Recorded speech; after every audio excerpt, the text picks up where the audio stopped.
1950년대 주먹계를 주름잡은 정치 깡패 이정재.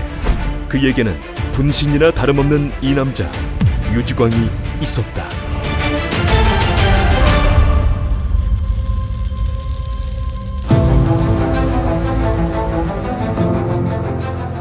일제강점기였던 1927년 경기도 이천 출생인 유지광은 어린 시절 훗날 정치깡패의 우두머리가 되는 동향의 이정재와 사돈이 되며 가족이 되었고, 또한 이승만의 총애를 받으며 경찰의 실세가 되는 곽영주와도 가까운 거리에 살며 친분을 쌓았다.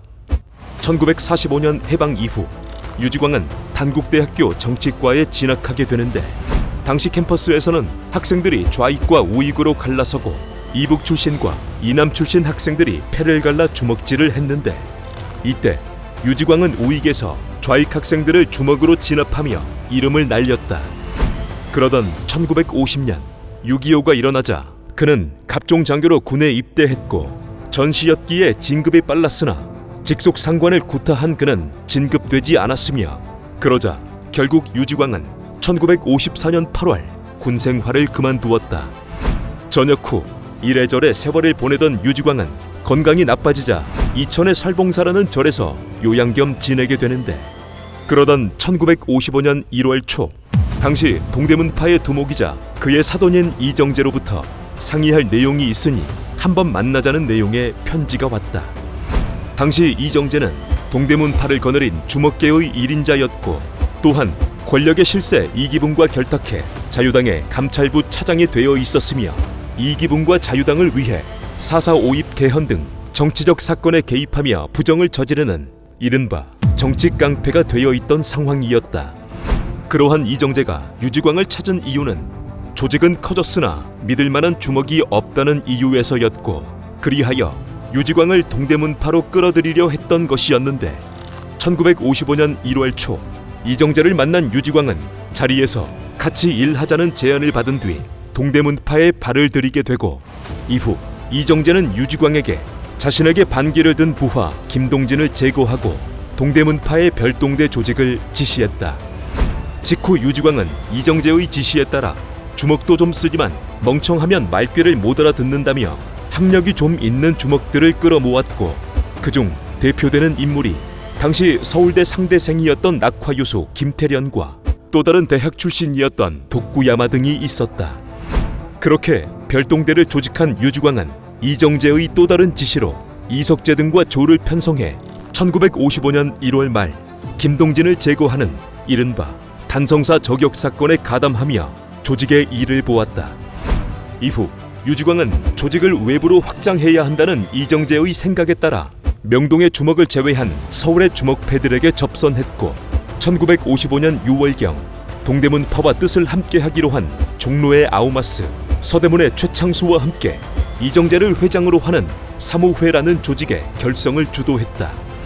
그렇게 동대문파에서 자리를 잡은 유지광은 이후 자유당 창당 동지회 난동과 야당 의원들의 집회를 방해하는 정치적 사건에서 이정재의 분신이나 다름없이 반자유당 세력의 정치 활동을 방해하는 악행을 일삼았으며, 마침내 1957년 그들의 존재가 세상에 알려졌다. 1957년 5월 장춘단 공원, 야당 의원들은 이승만 정권을 규탄하는 시국 강연회를 열었고, 현장에는 20만 명에 가까운 인파가 모였는데, 조병옥의 연설 순서가 되자 이정재의 지시를 받은 유지광과 깡패 천여 명은 연단으로 뛰어올라 불을 지르는 등의 난동을 부렸다.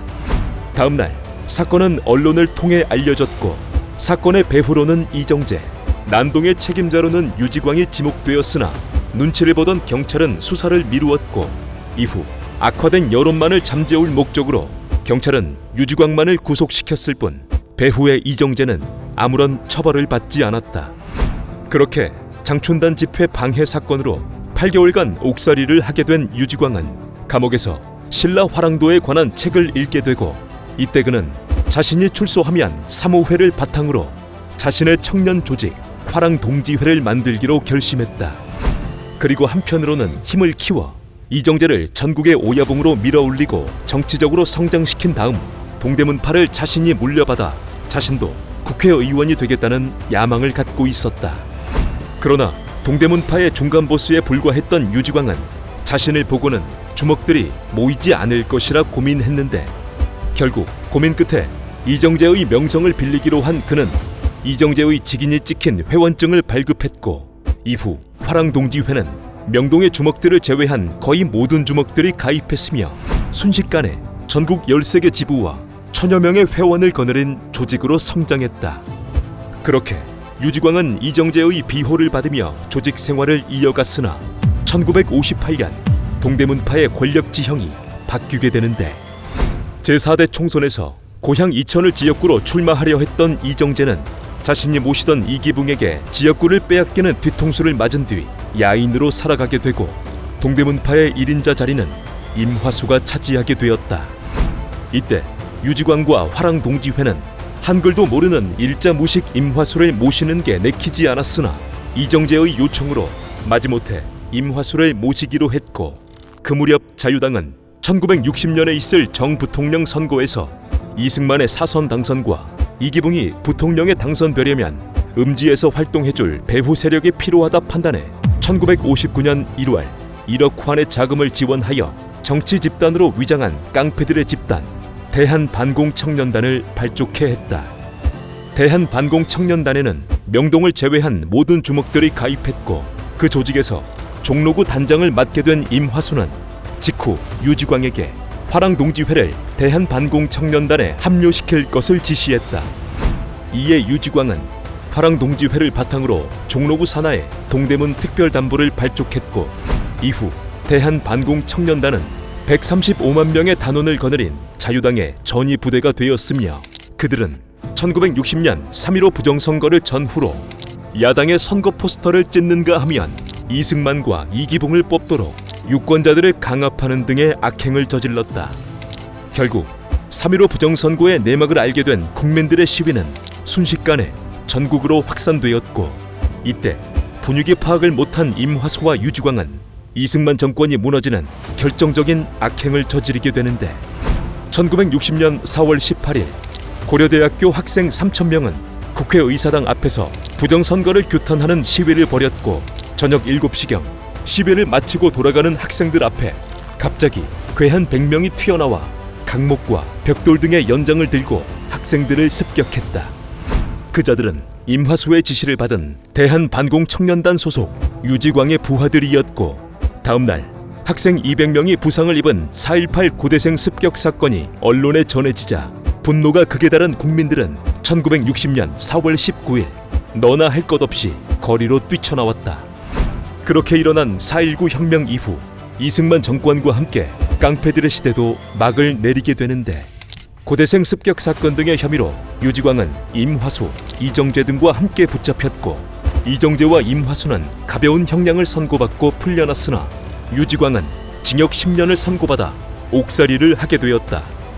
그러나 1961년 5월 16일 박정희가 일으킨 5.16 이후 그들의 운명이 바뀌게 되는데 박정희를 비롯한 군부 세력은 사회 정화 사업의 일환으로 이승만 정권의 정치 깡패들을 다시 붙잡아들였고 그들은 혁명 재판을 받게 되었으며 이후 이정재와 임화수는 법정 최고형을 선고받아 형장의 이슬로 사라졌고 유지광은 무기징역으로 감형되어 혼자만 살아남았다. 이때 박정희가 왜 그를 살려두었는지는 전해지지 않지만 유지광은 자서전에서 모든 죄를 이정재에게 뒤집어 씌웠던 임화수와는 달리 재판에서 모든 죄는 자신에게 있으니 부하들을 살려달라고 했던 것이 정상 참작된 것 같다고 짐작했다. 그렇게 옥살이를 하게 된 유지광은 무기징역에서 15년형으로 감형, 또다시 5년 6개월로 감형되어 1965년 출소했고 이후 그는 영화 제작 사업을 하다 1974년 고향으로 돌아와 식당과 양주 판매업 등의 사업을 해보았으나 재미를 보지 못했는데 1980년대 들어서 연쇄점 사업을 하며 270개나 되는 가맹점을 두는 등 성공을 거두었다. 그리고 1981년 이정재의 묘비 건립에 앞장서기도 했던 그는 1983년 자신의 자서전을 쓰기도 했으나 지나치게 내용이 미화되어 인기를 끌지는 못했다. 그 무렵 유지광은 중앙일보와 인터뷰를 하며 힘이 전부라고 믿었던 과거가 부끄럽고 후회스러우며 힘에 의한 지배, 힘만 믿고 살겠다는 저의 인생관이 얼마나 허황된 것인지를 4.19가 가르쳐 주었다고 말하기도 했다. 이후 야쿠자들을 방문하고 종종 후배들의 결혼식 주례를 봐주며 생활하던 유지광은 61세의 나이였던 1988년 한 후배의 요청으로 강원도 영월에서 주례를 서다 심근경색으로 세상을 떠나갔다.